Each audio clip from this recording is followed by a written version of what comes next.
Hello. Hey, how's it going, y'all? It's going.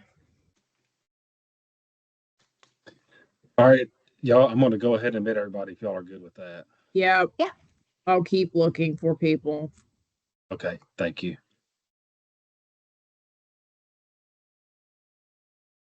Drug the damn thing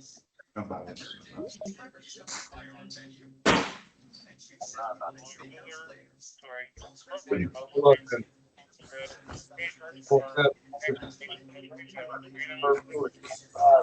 circle right there, it's all her tail, but put the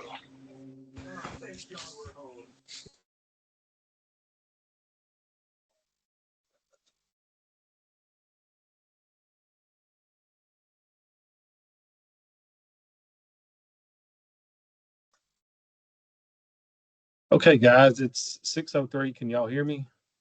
Get a head nod. See Kimberly nodding her head. I can hear you. Okay, great. Thank y'all for joining us. We'll try to dive right in on the Rescue Squad 2026 grant. Just let you know up front, this webinar is being recorded and it'll be available later along with a transcription. So giving you a heads up on that, I do want to introduce Kimberly Whaley, who's here with us from Department of Commerce and Insurance. She's going to go over some information on the W-9 and stuff that you may need if you're new to this. And then also I see Mary Beth Gribbles here with us, who's Program and Policy Director for Fire Prevention.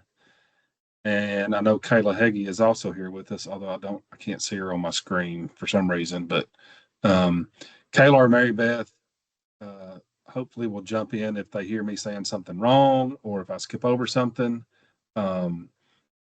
Otherwise, we'll go ahead and get started. I got in. Yeah, thank you. Bye.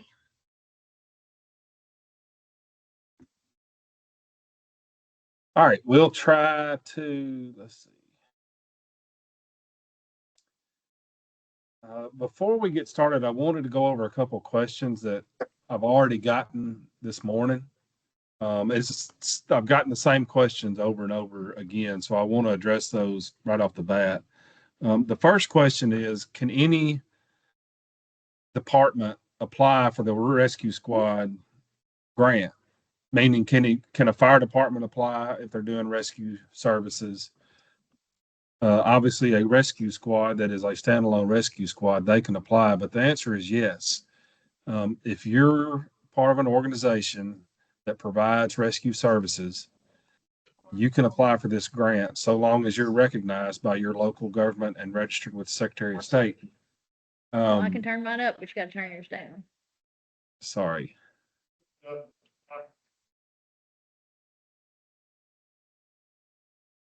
The next question I got was about volunteer composition. You do not have to be a volunteer squad to apply for this grant. You can be part volunteer, 100% volunteer, or full-time. Obviously, there are points that go along on the application depending on how many volunteers you have. But as from an eligibility standpoint, your volunteer composition doesn't affect eligibility. Last question I have gotten today multiple times is, what if, can we apply for the VFEP grant and the Rescue Squad grant? The answer to that is yes, you can apply for both. You can only receive one award. So if your department applied for the VFEP grant, those awards will be announced next Monday, the 26th. And at that point, you can decide whether or not you want to accept your VFEP award, or you can let us know that you don't want it and you can apply for the Rescue Squad grant and see how that goes. Now, obviously, there's a little bit of a gamble there. If you reject your VFEP award, you're doing so not knowing how the Rescue Squad award is going to turn out. But that is something for you to decide yourself. I see I've got a question here from Mitzi. Hold on one second, Mitzi. Okay, can you hear me now? Yes. So, I'm unfamiliar with that first one.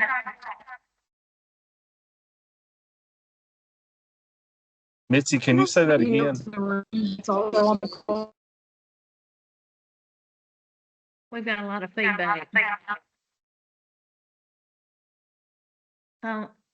The two different grants. I know about the rescue grant. What about the other one? What is it? I don't know if anybody was able to get that, but Mitzi, you may need to drop your question in the chat and then Lauren can answer it from there.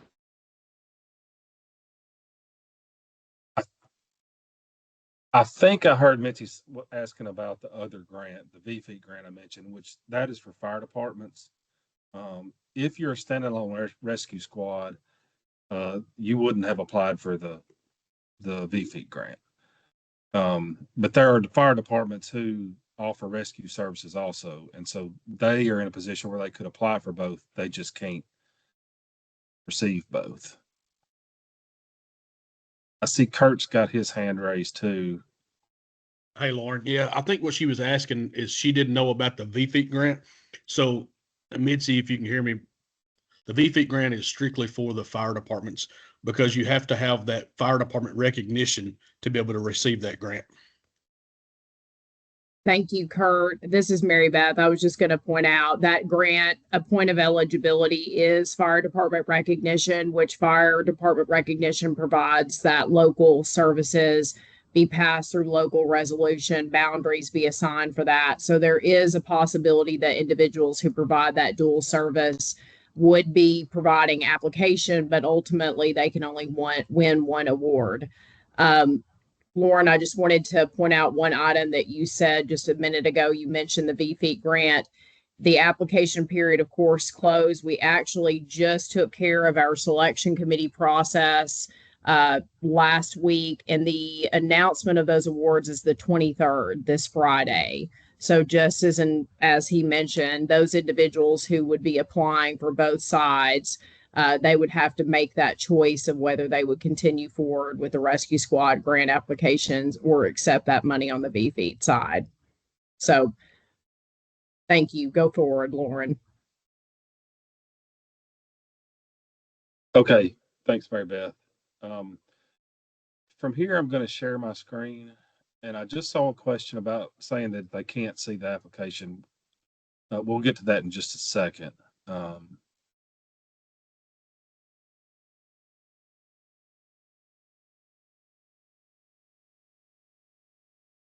wanted to direct everyone first to the Tennessee Department of Commerce and Insurance's webpage. This is the home page for Commerce and Insurance. If you select our divisions up here, you can click on Fire Prevention, State Fire Marshal's Office. And the first thing I want to remind everyone is this right here, sign up for FireCom newsletter. If you'll click on this, it's just a form you fill out where you'll get the FireCom newsletter delivered to your inbox. And that's a good way to keep up with due dates. And we'll send out information about closeout reports and stuff like that. It just takes a few seconds to sign up for, and there's always good information in it. From there, I'm going to scroll down under fire departments, and we have this link here, grant opportunities. This will take you to our grant screen where it's got several different grants listed here. Here's information about the VFEET grant that we just spoke about. But if you scroll down, here is information about the Rescue Squad grant program. From here, I'm going to go to the login screen. This is what it looks like if you're going to log in to the grant application. Now, if you have never done this before, you can see right here, it says to register or view grant funding opportunities, click here. If this is your first time applying, you want to go ahead and click here. And right off the bat, you need to select if your entity, rescue squad, whatever, is nonprofit or a government entity. Whichever one is appropriate, select the appropriate one. From there, it will take you to this screen here where the first thing you do is select your organization name. Now, if you don't see your organization, you can add it. There's a link right here. It says click here to add your organization. And when you do that, you go here. Now, there was a question I saw just a few minutes ago about not being able to see the rescue squad grant. When they logged into Smart Simple, it doesn't show up. Right here, if when your organization was set up, if rescue squad wasn't selected along with volunteer fire department, the grant is not going to show up for you. This has to be selected. So if you're a fire department that may have signed up before the rescue squad grant was even a thing, and that box isn't checked, when you log in, you won't be able to see the rescue squad grant. Under funding opportunities, it's going to show 0. The good news is you can go back and edit your organization information if you need to. But here is where you would fill out the information. And Lauren, I hate to cut Yes. you off just real quick. That's If you fine. notice that you already have an organization created, and you are experiencing that, you're not able to see your funding opportunities, you can select that you're a rescue squad, but you still may not be able to see those funding opportunities. If that's the case, reach out to myself or Lauren, and we can go in there, we can change your permission so that rescue squad is added to your organization. So just keep that in mind as well. Yes, thank you, Kayla.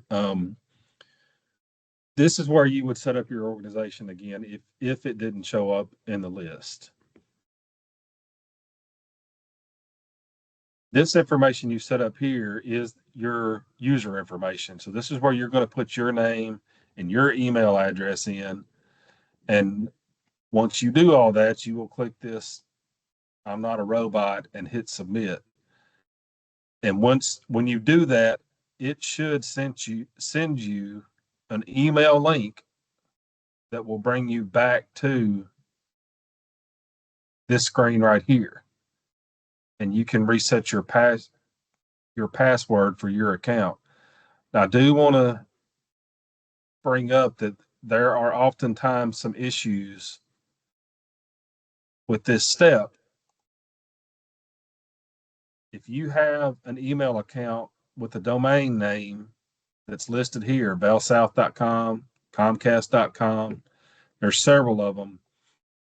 For some reason, some of these domains don't like the verification email that gets sent to you. So they block it. And when I say block it, it doesn't even go to spam. It just never shows up. If you don't get a link to set your password within, I think it's 5 minutes, then don't keep hitting that button. Submit right here. Because what's probably happening is you've got a domain name on your email that is blocking that verification email from coming through. The fix for that is to set up a different email account. The one we recommend is a Gmail account. It doesn't take long to set one up, and I get nobody wants another email account to take care of. I understand that. But unfortunately, we don't have any control over Outlook.com letting an email through or not. And so the only workaround we have is for you to set up a Gmail account, because we know that will let the emails through, and use that account here. So I'm going to go ahead and log in.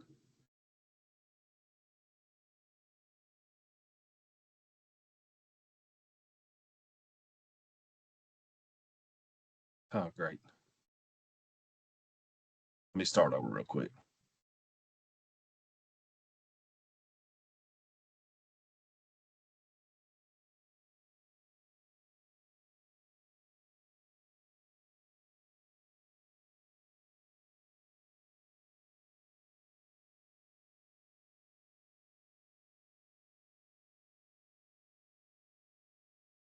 This is what you should see when you log in. Funding opportunities is right here. You can see there's a 1 there. If you haven't got Rescue Squad selected in your organization profile, you won't see a 1 here. You'll see a 0. So I'm going to go ahead and select funding opportunities. This pops up, Rescue Squad Grant Program. You see this button here, apply now. The very first thing it's going to ask you to do is to save the draft. Doesn't make a lot of sense to save something before you've entered anything, but this is what creates your application. So I'm going to go ahead and click on Save Draft. And then the next screen we're brought to is an acknowledgement screen.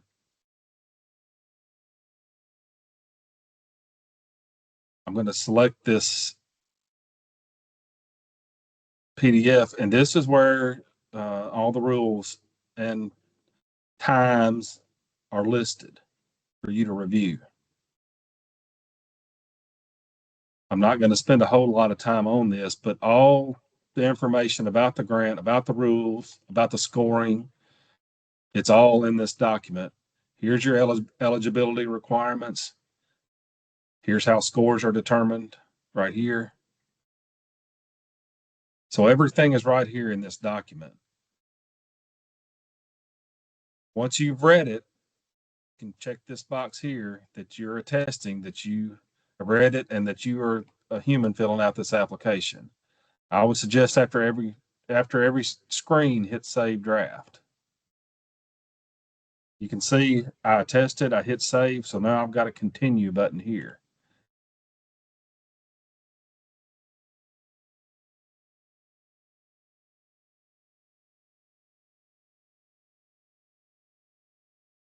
The next screen, organization profile. We're just verifying that that information we entered earlier is correct. I want to point out right here, it asks about your type of organization, your entity type, your Edison supplier ID, which if you don't have one of those, you need to get one. And maybe Kimberly can address that just a little bit once she presents her portion here. You can disregard this question here about number of active programs. That's a holdover from the VFEAT grant. Don't worry about it. It won't have any effect on your application. And then finally, you've got an attachment section here where it asks you to attach your W-9. You can attach it here or at the end of the application. And so at this point in time, I would like to turn it over to Kimberly to talk about W-9s and how you fill one out if you're a government entity as opposed to a nonprofit. Okay. Thanks, Lauren. Welcome, everybody. So yes, I'm going to walk you through the W-9, and Lauren already mentioned this, but I'm going to share my screen now. The website has an immense number of resources as you go through this process. And one of the forms that is on the website that you will need to complete is your W-9. So you'll see here on the website, there is a blank W-9 form. If you applied for a grant last year or any year prior to this, you still need to complete a new W-9. And you need to make sure, first and foremost, that you are completing the March 2024 version of the W-9, and it's available on the website. As you go to complete your W-9, one of the first things you need to determine is what type of organization are you? Are you a nonprofit or are you part of a city or county government? And that is important because that will determine who will need to complete and fill out the W-9. If you are a nonprofit, it will be handled by someone in your organization, your treasurer, whoever handles your books, your paperwork, your filings, etc. That'll be the person to complete it. If you are associated with a city or county government, you will need to reach out to the finance office, the accounting director, someone potentially in the mayor's office in order to have them complete the form on your behalf. So it is very important to make that determination early in the process. But I am going to walk through if you are completing it actually for your organization as a nonprofit, and also to make sure when you get your form back from city or county, it is filled out. So first, the name of the organization. This is where you will put the name of the rescue squad, the department, etc. Box 2, you will actually leave this blank. You will not put anything here, even if you're part of a city or a county and this is for the fire department, it will still be blank. Okay, section 3, this is where you're going to say what type of organization that you are. Most everyone will be other and either be a nonprofit, a 501c3, or a 501c4, or government. So depending on what type of organization you are, you will need to select other and write in. It's both, combination of both. Next, boxes 5 and 6. This information is going to be your mailing address. So please make sure this is not a physical location address, but this is actually where your department would receive mail. If you were awarded, this is the address where your check would be sent. Okay. You will leave box 7 blank as well. When you come down to part 1, you're going to come and you're going to enter the EIN, and this is going to be your employer identification number. This should be the number associated for tax purposes with your department. Again, if it's a city or county, they will fill it out for you. Please make sure to complete this section. The final section is part 2, and this there's a couple of things about this that are very important. This form must be signed, and it must be a wet signature. So you will need to complete the form, either print out the form and fill it out very neatly, handwritten, or you'll need to type it in, print it out, and then sign it, but it needs to be a ink signature. So no, we cannot accept W-9s that are electronically signed, and it also needs to be dated. And again, for any of you that applied in a prior year, if your W-9 is more than a year old, you need to complete a new form. So I really encourage everybody just every year, just complete that new form so you know that it's up to date and everything is properly completed for our standards that year. Before I move on, does anyone have any questions about completing the W-9 form? I see a hand.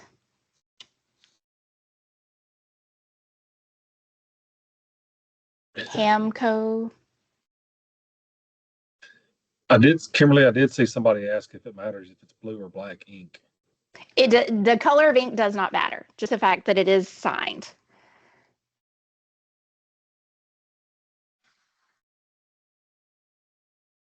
Yeah, Kimberly, at the very top, can you scroll back up to that, Lauren, up there in box 3? When you put in Yes. other, Yes. right there, that's where you put 501c3, correct? Yes, this line out to the side of it. Okay, just making sure, and I want to make sure everybody done that correctly. Yes, you'll need to check the box and add what type of entity it is. It's a combination thereof. Okay. Any other questions? If not, I'm going to move over, and Lauren mentioned getting a Edison supplier ID. And I'm going to walk you through where to go, the links, the process. Okay. So back on the resource page, you'll have a link, and you can click get your Edison supplier ID here. And there are also supplier ID FAQs available. So if there are other questions, some of the things that I'm covering tonight, there are also documents that go along with that, as well as the ability to click and access Edison. So from here, so to get your Edison supplier ID, if you have applied or been awarded in a prior year, there is a chance that you already have an Edison supplier ID. So look back at your paperwork. You do only need to complete this step if you do not have an Edison supplier ID. So if you look back, if you've been awarded, if you look at your contract, there is a space on your contract near the top that says Edison ID. And your Edison vendor ID is actually your supplier ID as well. They're all synonymous. So you can look there to get it. Again, if you applied in a prior year, you may see it inside of Smart Simple. And if you have a question, you can also email the team and we can look up if you do have one. But if you've never applied before, ever, this is what you will do. So you'll go to Edison and you'll go to Supplier Portal homepage. Click on that. And then you will go to Supplier or User Registration. From here, you'll click Register as a Supplier. Register now.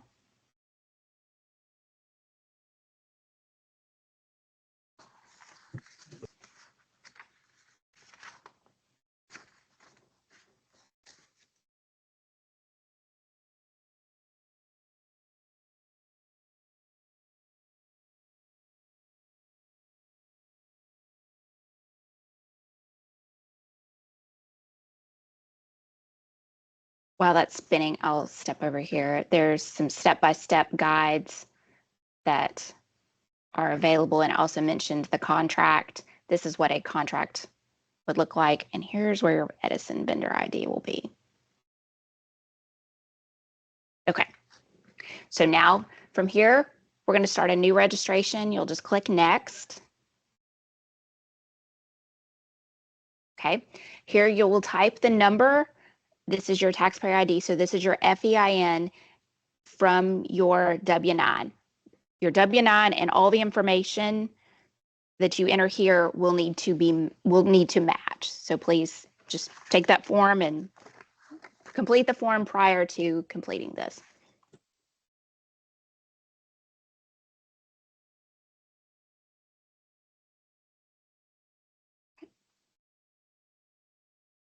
All right, so the first one is, what type of taxpayer you are. So here you are going to click the magnifying glass and you're going to select 1, and this will be for FEIN or EIN, I'm sorry. Next, you are actually going to take the W-9 that you completed and you are going to attach it. So you'll just click Add Attachment. It's very similar to all.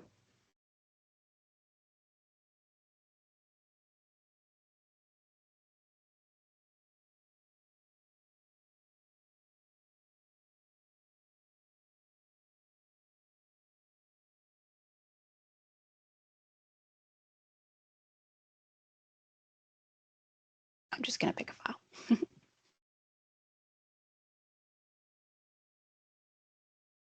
Attach your W-9. Okay.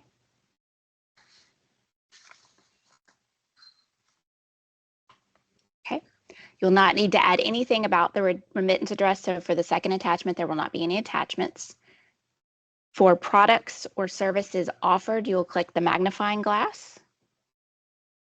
And you'll come down here and you will check 12. Click Return. For this question, for the purposes of the grant, the answer will be no. Okay. And you can scroll all the way to the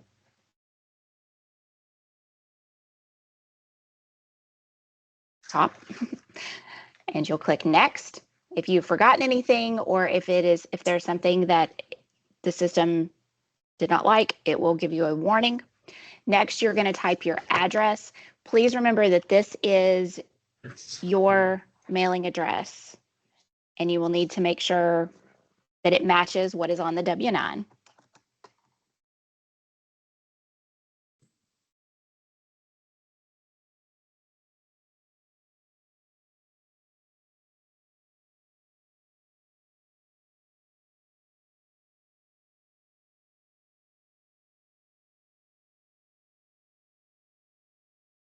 You'll need to click Add Contact.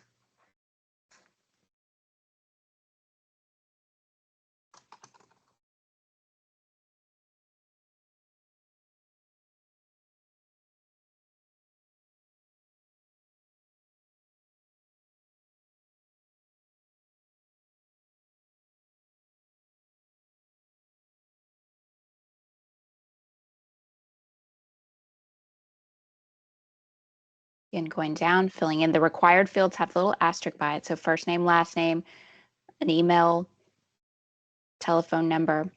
Okay.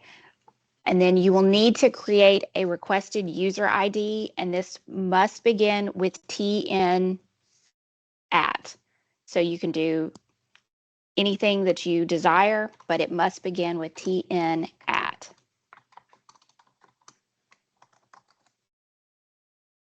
Okay. Once you have that information, and again, you may want to jot this down, keep this for your records. Okay. Once you have your contact information in, you can click Next. Okay. It will ask you to reconfirm your email, and you can also review what you have entered. So if you want to look back and see what you've entered, you can click through and check your mailing address. And if you need to edit something, you can click on the little pencil and make an edit, change to it if you typed your phone number incorrectly, etc. Once you're sure that it's accurate, you're going to come back over here. You're going to retype the email address.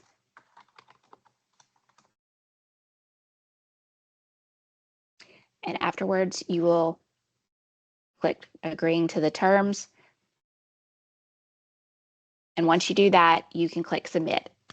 For purposes, I'm not going to actually submit this, but you will get, a screen will come up and there will be a page that will tell you that it has been submitted, and you will get a registration ID. And I want to make sure you know that the registration ID is just associated with the registration for a supplier ID, and that is not your supplier ID. So that is not the information that you would then put into Smart Simple as your supplier ID. It can take about 7 to 10 business days to get a supplier ID, but you will get an email with your information, or you will get an email if there's something they have a question about. You may get a request for more information, or to submit a different form, or submit an updated W-9. They are very particular. That's why I said make sure it's very legible. If you print it out, make sure you're signing it, make sure it's dated correctly. All of the things could lead to a request for more information and having to update that process. So, does anyone have any questions about the supplier ID registration?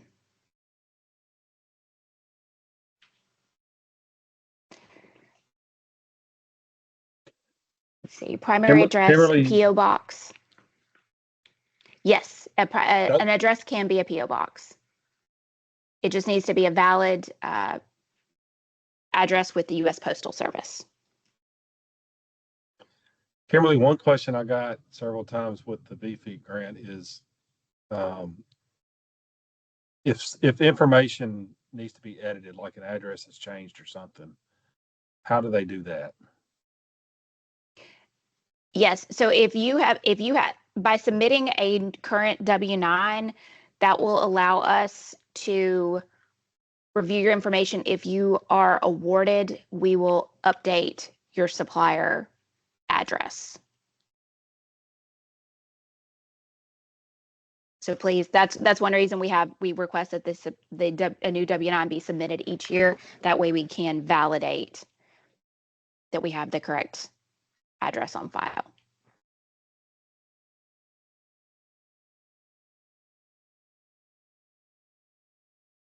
Okay. All right, Kimberly, I don't see anything else, so I appreciate your help on this, and thank you for joining us. You're most welcome. I'm going to jump back to share my screen.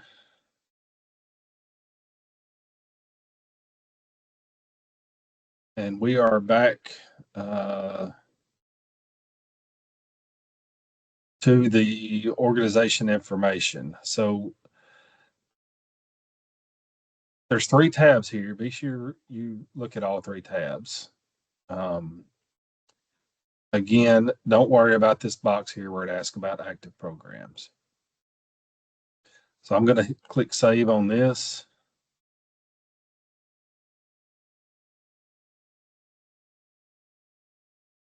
I'm back to the application. I'm going to hit the attestation button again.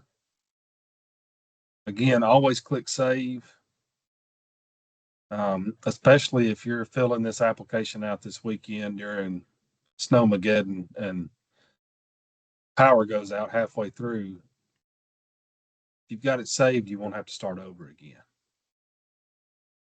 I'm going to click next and we'll go to qualification criteria. This is just simply a matter of checking the boxes, but remember, you're responsible for this information. So don't just check the boxes to move on. Make sure you have actually done what it says. Verified that you've got an active charter with the Secretary of State. You're recognized by local government Tennessee. If you're a county rescue squad, that's going to be, probably your county mayor. If you're a fire department within a county that provides rescue services, maybe that's going to come from your mayor, or it could be the county mayor too, either way. And then finally, verify that you've got a complete W-9 form and Edison supplier ID. You can, the Edison supplier ID, probably you just need to be in the process of getting that because it can take a few days. So I'm going to click those 3 boxes, save again,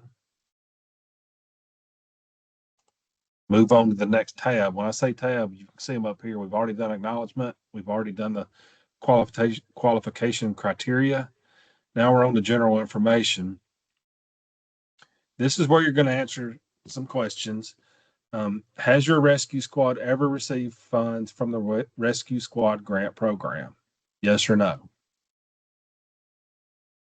I'm going to mark no.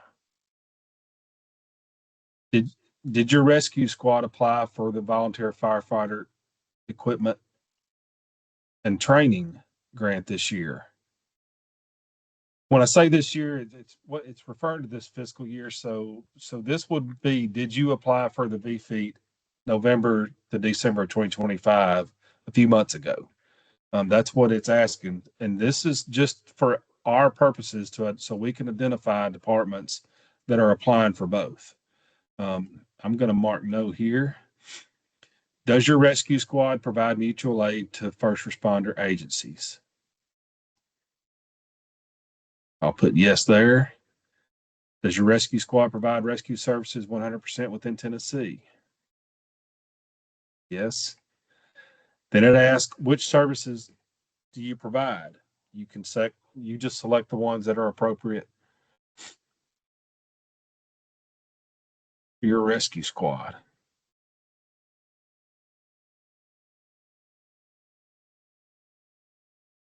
Has your rescue squad suffered an uninsured loss in the last 12 months? If you mark yes, you'll get a window to explain. What this question is really asking about is more natural disaster loss. For instance, there was the flooding that occurred up in East Tennessee, and there was some in West Tennessee too last year. So this is referring to damage like that, where you may have had a fire station flooded or truck washed away or something like that. If the engine blew up in your squad van and insurance didn't cover it, that's not what we're asking about here. How many stations does your rescue squad have? If you select multiple, it's going to ask you to enter a number. Category 1 type missions reported to TARS or TFERS or INFERS. Last year, 55. The year prior to that.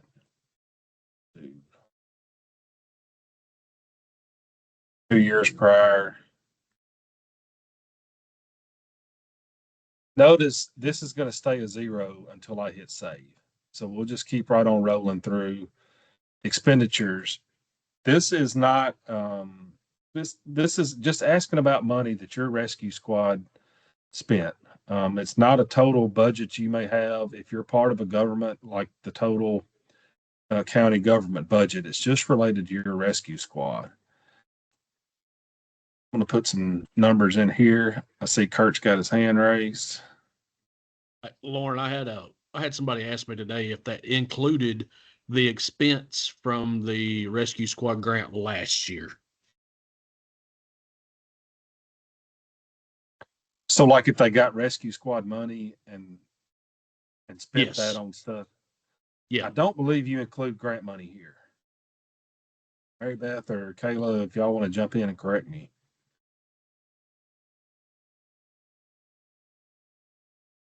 I think this is asking just strictly about your operating expenses. I was normal about to operating say expenses. this would be the operating expenses. It would not include your grant funding that come through this program.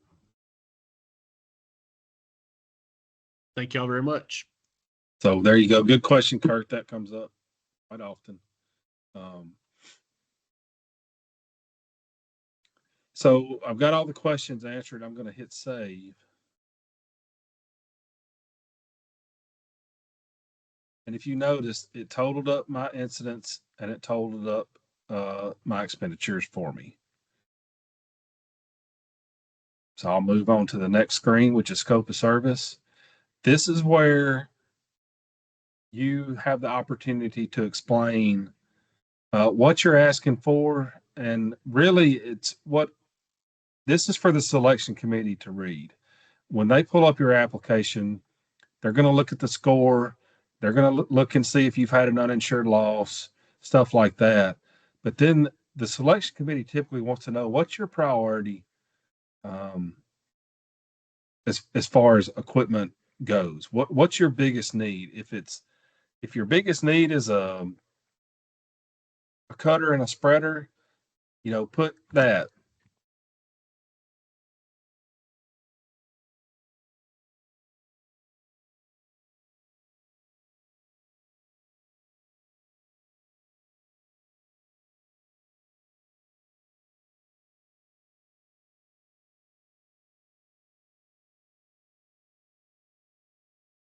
It makes it easier for the selection committee to give you what you need if you've laid it out. If you just type a big long narrative and don't let them know what's the most important to you, then you might end up getting something you really didn't need. And so it's important here to prioritize what you need. Kurt, since you're on here, is there anything else that you want to add as far as what might be added here in the narrative that would help the selection committee out?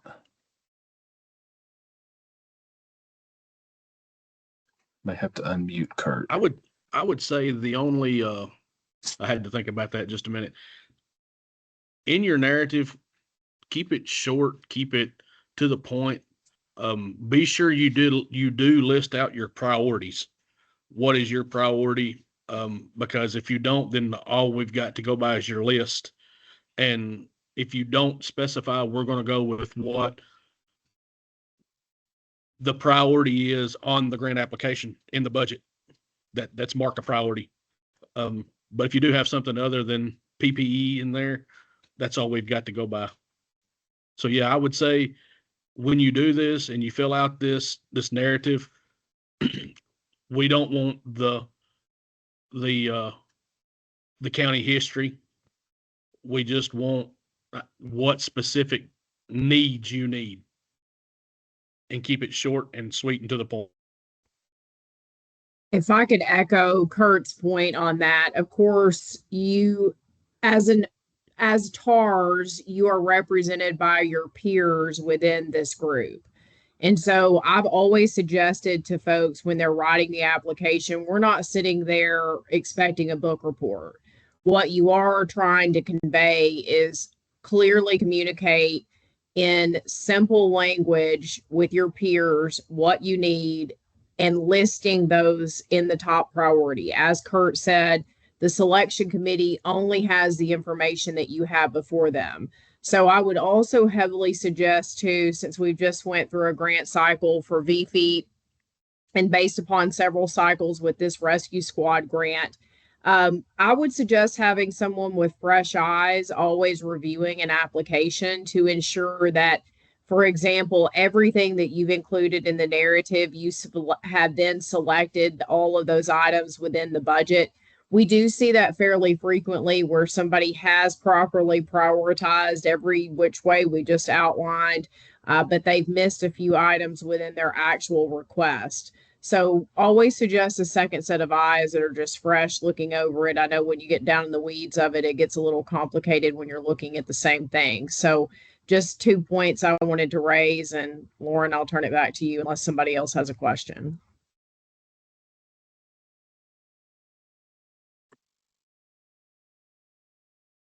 I was going to type an example of this. We will redact any identifying information. So I just put, we are a rescue squad covering Western Crockett County. Most people start their narratives out telling us where they are, and we just have to take it out. Same thing applies, if your rescue squad covers Fall Creek Falls, that's identifying information, and we're going to redact that out.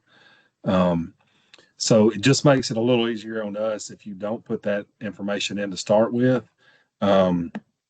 Everybody covers so many miles of busy highway and stuff like that. So try to keep the identifying information out, and it'll make the process go quicker for you and for us.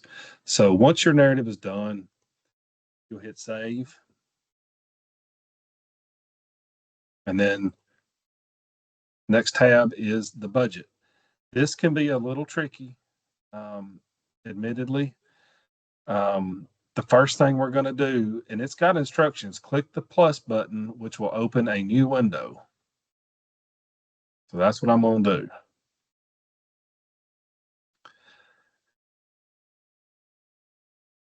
Here's an instruction here. Click save before editing. So I'm going to hit save.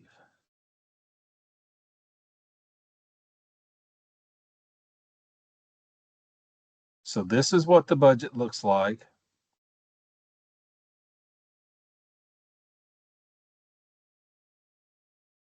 To add items, you click on this button here, budget details.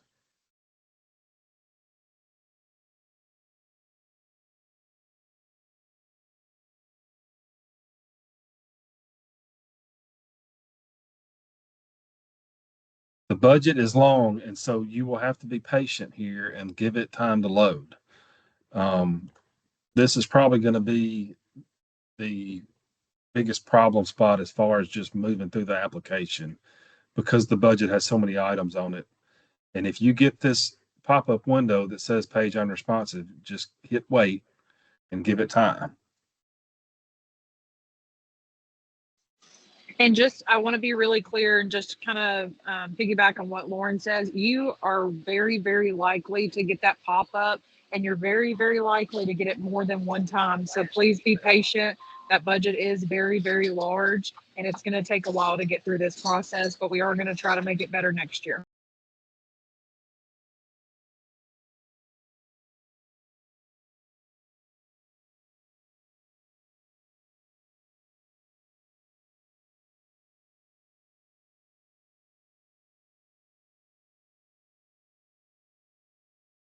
And Lauren, yours will probably struggle a little bit more because you're using bandwidth, cast video, and hold this Teams call. So it may be a little extra laggy.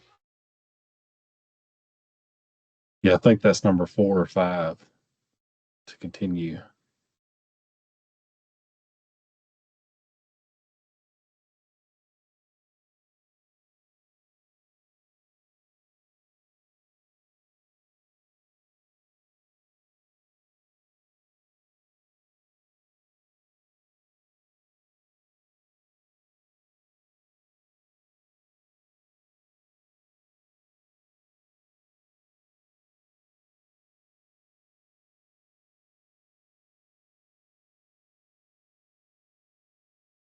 So I think that was 7 clicks on the wait, but just got to be patient. You know, it's a kind of a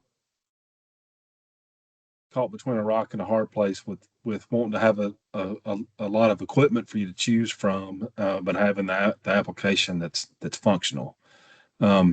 This is where your items are going to be listed, and you will just click on the plus sign for any item you want to add. If you want coats,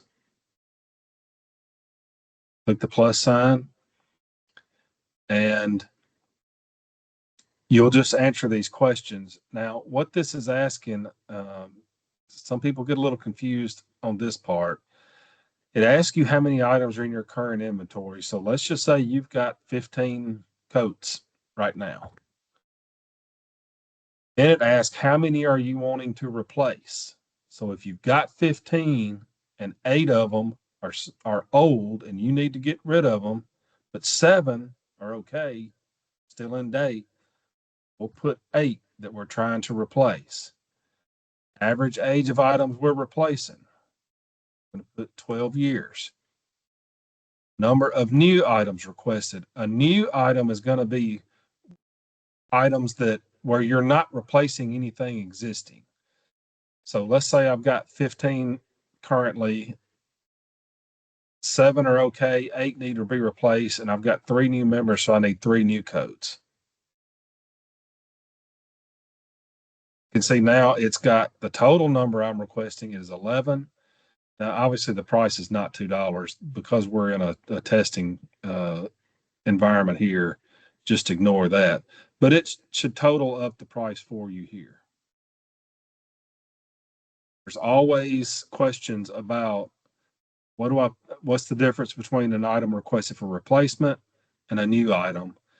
And keep in mind, this is a scoring question here. You get points if you're replacing items that are more than 10 years old or 10 years old or older. So that's why we're asking this information here. Once you've gone through each line and added what you want to add, you will click Save.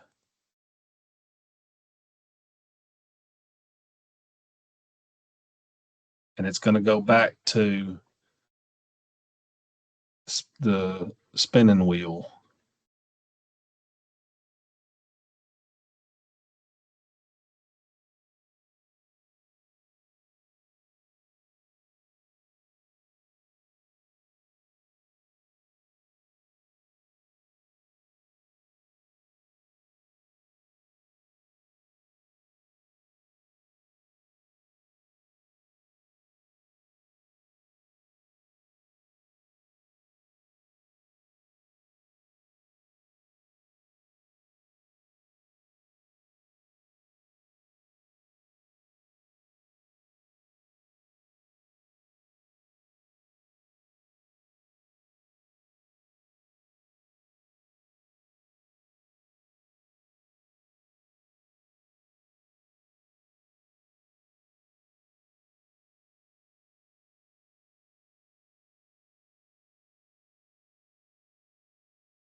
Need some Jeopardy theme music or something here.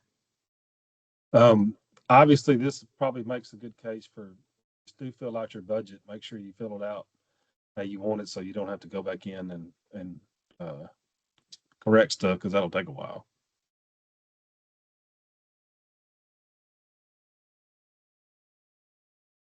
Lauren, I will say while we're waiting, you know, we did take an opportunity to go through the budget list and refine some numbers because of how off, I'm going to say how off, but kind of how liberal some of the or how conservative some of the numbers were on there. So if you get on there and you see what it wasn't, or it's a lot less than it was last year. That's why, is because we took time to really narrow down the pricing down just a little bit to help y'all out when you requesting items and you don't have a whole lot of sum left at the end of your grant after you get everything purchased. Yeah, it's not a bad thing to have a little money left over. But some folks were having a lot of money left over, and it was kind of running afoul of the terms of the contract. And we don't want to do that. So we see our budget has loaded. I'm going to close that window, and then once you can see that it hasn't loaded anything here, I'm going to go ahead and hit save draft. Once I hit save, it loads my information. And I'm going to close that budget window. And we are back to our application.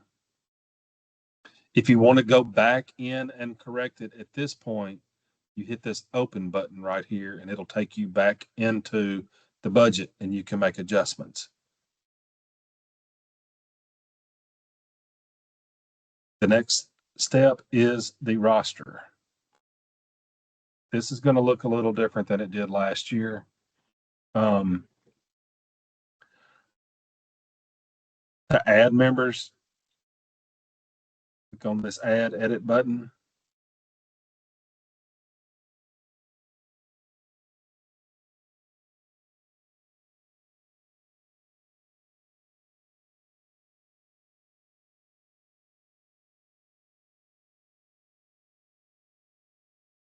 We've got the name field set it up into first name, middle initial, if applicable, and last name.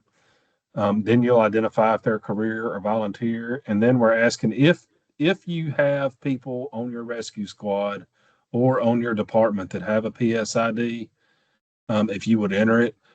If somebody doesn't have a PSID, then you can leave it blank. That's not a field that's required for you to submit the application. But we are trying to gather some data here just for future reference. So we are asking if you do know the PSID, if you'll put it in the box there. I'm not sure exactly why it's not working. Let me see here.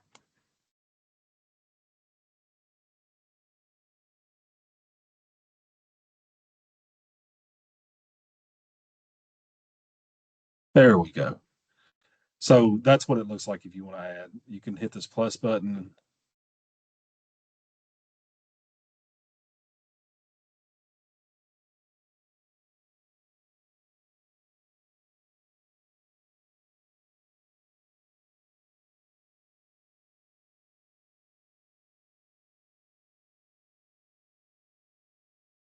You can keep adding as many as you want until you get done. But note, if you'll remember, one of the things you attest to, and one of the things that's a requirement for eligibility, is that you've got a current roster, and it's as correct as you can get it on the day that you're filling out the application.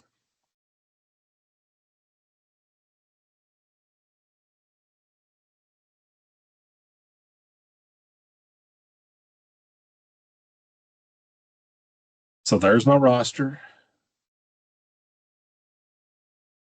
Close this window, and then we'll move on.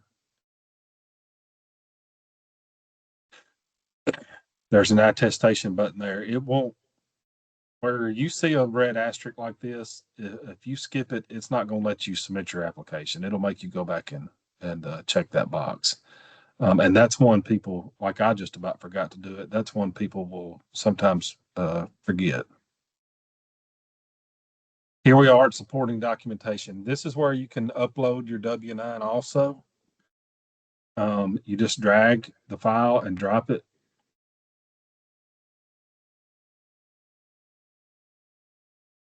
Let me see if I can find it.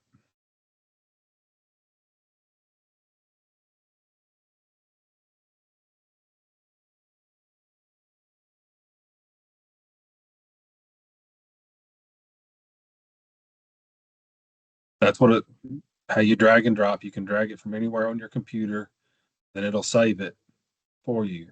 Here's where you upload your letter of support from whoever you're getting it from, the local government. Any additional documents? Additional documents would be if you request something that's not on the budget. Let's say you're trying to get some tool or item that wasn't listed on the budget, but you feel like it's something you really need. This you would attach a quote for it here. Now, I'm not. The selection committee will look at it. I don't know. We try to stick to the budget, but every once in a while, they may make an exception. But if you'll attach a quote here for any item you might request outside of what's on the budget, and there's a checkbox here certifying that the documents have been attached, and we'll move on. This is the last screen. Organization contact. Signing below, I affirm that the information contained herein is accurate.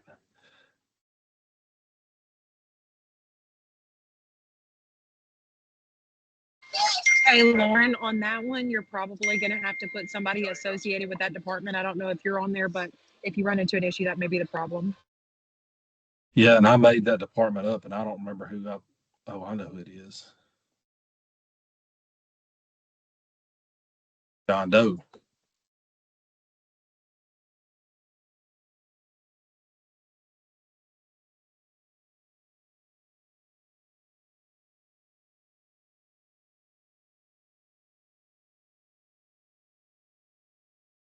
And if everything has been entered as it should be, you would click, and you're ready to go, you can click submit. But your application will sit just like this until you submit it. So you can come back into it. I'm going to go back to the home screen. You can see here, it says one application in progress. I can come back to the application, open it, and make any changes that I want to make to it.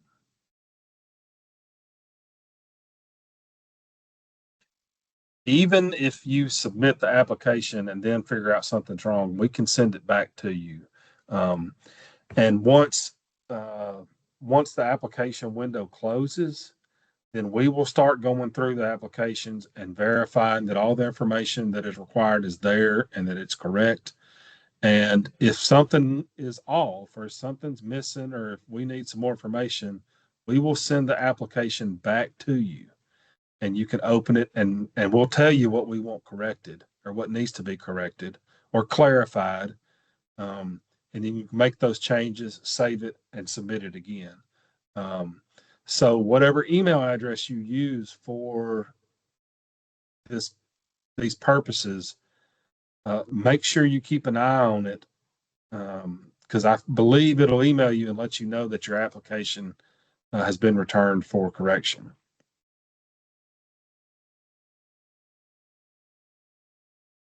With that being done, that's the process of completing the application. It should not take you really long, except for that budget portion. I mean, that's where the time comes in. But with that being said, I guess we'll turn it over to anybody that has any questions.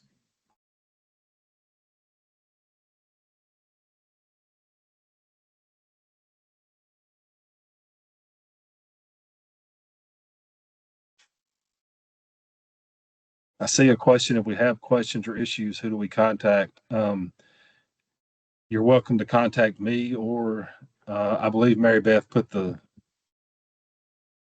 SFMO .grants at en.gov. Oh, yep, there it is.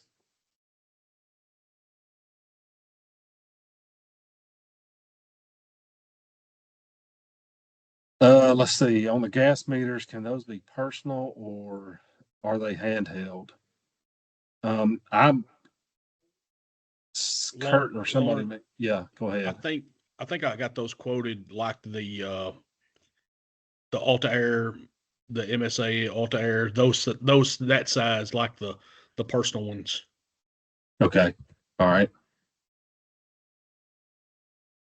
Next question, is it necessary to get a letter from all the mayors we serve? No. We just need the letter is just to make sure that you are a functioning rescue squad and you're not some body who's filed some paperwork to try to get some money from the state. So that's what we're asking for. It's not going to hurt anything if you get a letter from all the mayors, but that's not required.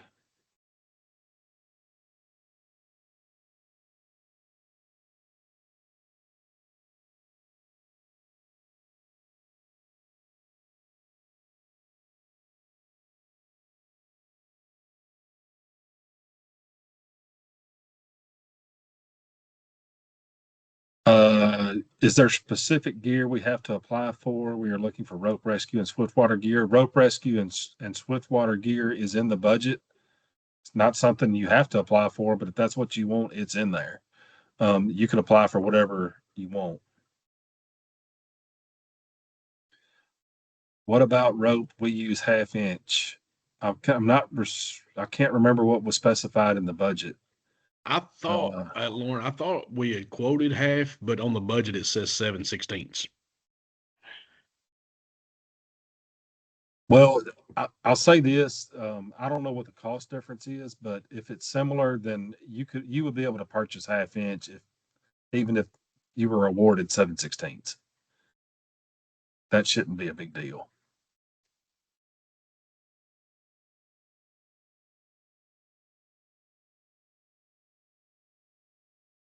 For item not in the budget, is there any other documents that will be needed for said item besides the quote? No, not that I know of. You might mention in your narrative if there's some additional details you want to give about it. Is this webinar recorded? Yes, it's recorded, and there will be it's going to be transcribed also.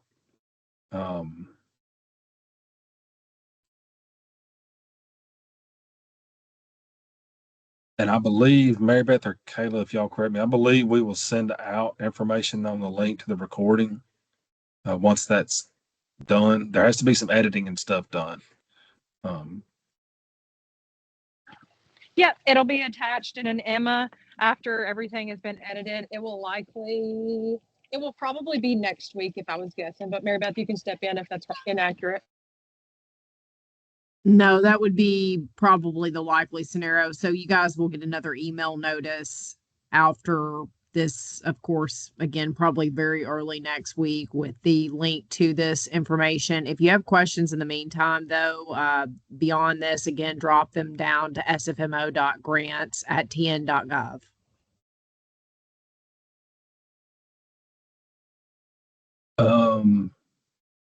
Do we need to attach quotes we've got for gear? Since you don't have to attach a quote for anything in the budget. It's already priced. Where was the gear washer price from? So that's a gear washer and dryer. And that's an average price. We try to get at least from 3 different vendors. Lauren, just to clear up that question, I got one from 5 of the top vendors within Tennessee. There you go.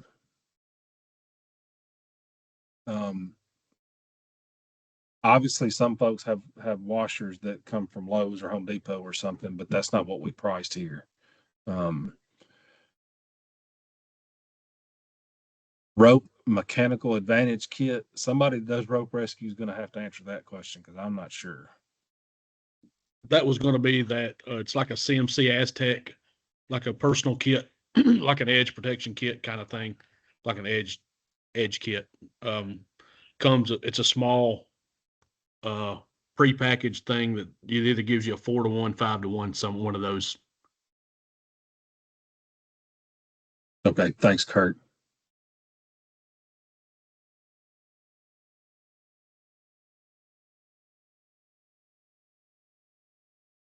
Any other questions or closing remarks or comments from fire prevention or Kurt?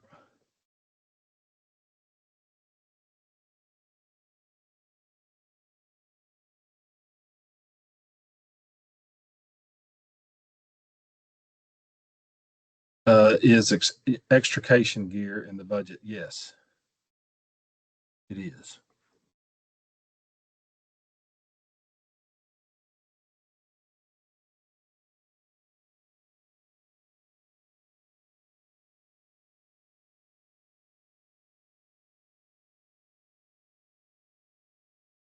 Is structure gear in the budget? If you're talking about structural firefighting gear, that is not what we quoted in the budget. So structural firefighting gear is something you would get through the volunteer firefighter equipment grant. That was one of the issues we ran into. We quoted structural firefighting gear last year, and folks were having a lot of money left over because they were getting, some lightweight extrication gear in some cases, and there was so much money left over. It was causing some problems. So in this budget, we reduced the price some to get more in line with extrication gear and not structural firefighting gear. See something about wildfire PPE. What we've quoted is not wildfire PPE, but I don't know how much difference is between wildfire PPE and extrication PPE. But that wildfire PPE is not what we quoted here. That's correct. But most of that stuff is dual purpose kind of gear. So there is a possibility that it could offer that protection. Yeah, and there's lightweight gears in the budget. Look, the PPE gear that's in there and quoted is for probably a medium to light heavy duty gear. There's all kinds of different gear that you can buy, and obviously we can't put every different kind in there. It's up to you to if you need PPE, go ahead and put it there, and then if you're awarded the PPE, we can work out what you purchase. You can holler at me and send me a quote or something to make sure you're purchasing within the intent of the award.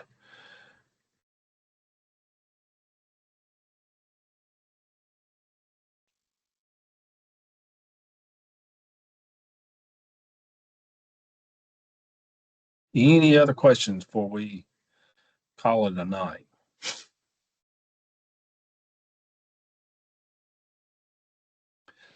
And as Lauren previously said, I know that, you may not think of questions on the spot, but if you guys, as soon as we get off this call, think of something, feel free to shoot Lauren, myself, Mary Beth, whoever, an email, and we'd be happy to answer those questions. And if we continue to get the same questions over and over, we'll probably look into putting together some type of FAQ document, just so that you guys have easy access to some of those frequently asked questions.